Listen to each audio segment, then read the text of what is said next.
রান্নাঘরে আপনাদের সবাইকে স্বাগত। আশা করি আপনারা সবাই খুব ভালো আছেন, আমিও ভালো আছি।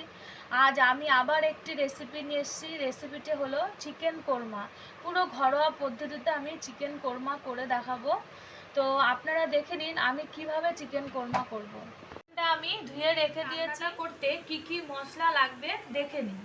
তো আমি সব মশলা যতটা আমি চিকেন করব ততটা অনুযায়ী আমি সব মশলা দিয়েছি। আপনারা যতটা চিকেন করবেন ততটা অনুযায়ী সব মশলা দেবেন। তো কি কি মশলা দেখে নিন।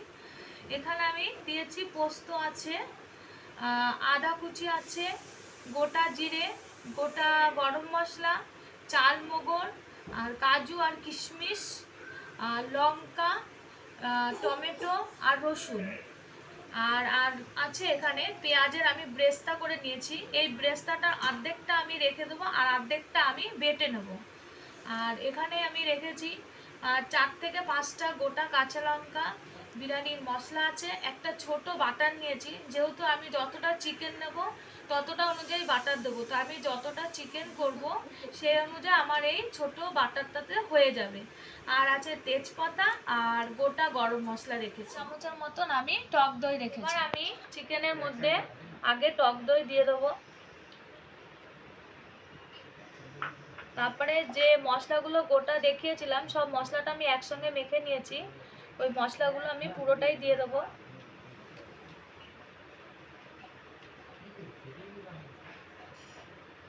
পুরোটা দিয়ে দিলাম। আর ভেজে রেখেছিলাম যে ব্রেস্তাটা তার অর্ধেকটা বলেছিলাম বেটে নেবো, তা অর্ধেকটা আমি বেটে নিয়েছি। এই অর্ধেকটা আমি পুরো দিয়ে দেবো।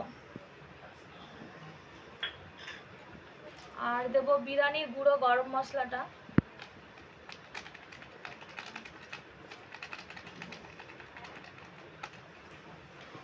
এবার দেব নুন, নুন দিয়ে দেবো। আর দেব হলুদ,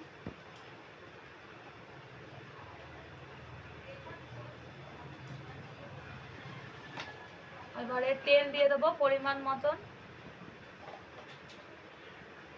আপনারা চাইলে সাদা তেলও দিতে পারেন, কিন্তু আমি সর্ষের তেল দিয়েছি।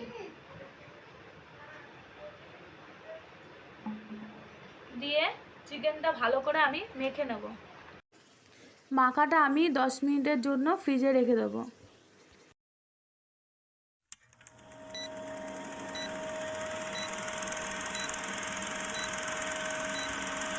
বসিয়ে দিয়েছি আমি, গরম হয়ে গেছে।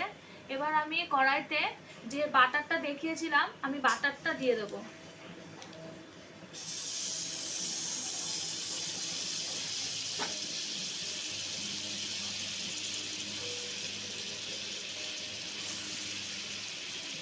তার ভেতরে দেবো আমি তেজপাতা ফোড়ন, আর দেবো যে গোটা গরম মশলাগুলো দেখিয়েছিলাম ওগুলো।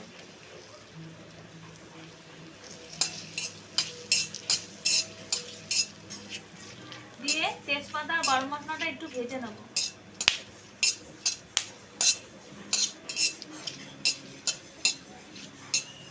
তো এটা ভাজা হয়ে গেছে।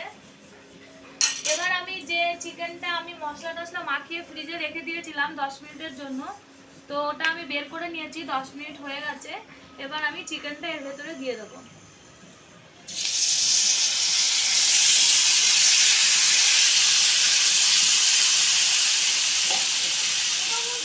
আমি ভালো করে কষিয়ে নেব।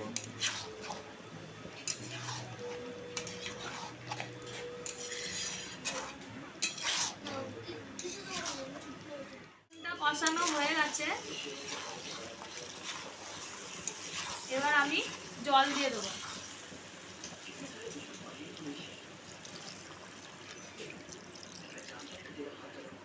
বেশি জল লাগবে না এটাতে, আর একটু দেবো।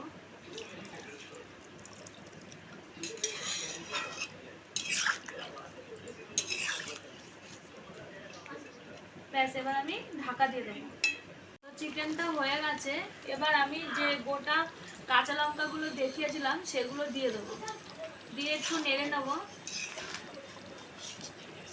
তারপরে ভেজে রাখা যে অর্ধেকটা বেস্তা রেখে দিয়েছিলাম ওটা আমি উপর থেকে ছড়িয়ে দেবো।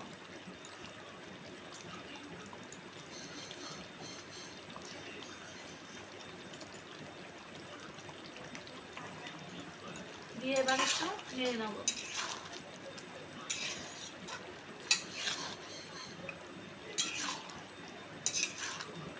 ব্যাস, চিকেনটা আমার পুরোটাই কমপ্লিট। এবার আমি নামিয়ে নেব। নামিয়ে নিয়েছি চিকেন কোরমাটা। তো পুরো ঘরোয়া পদ্ধতিতে আমি চিকেন কোরমা করেছি। তো এইভাবে চিকেন কোরমা করলে অবশ্যই খেতে ভালো লাগবে।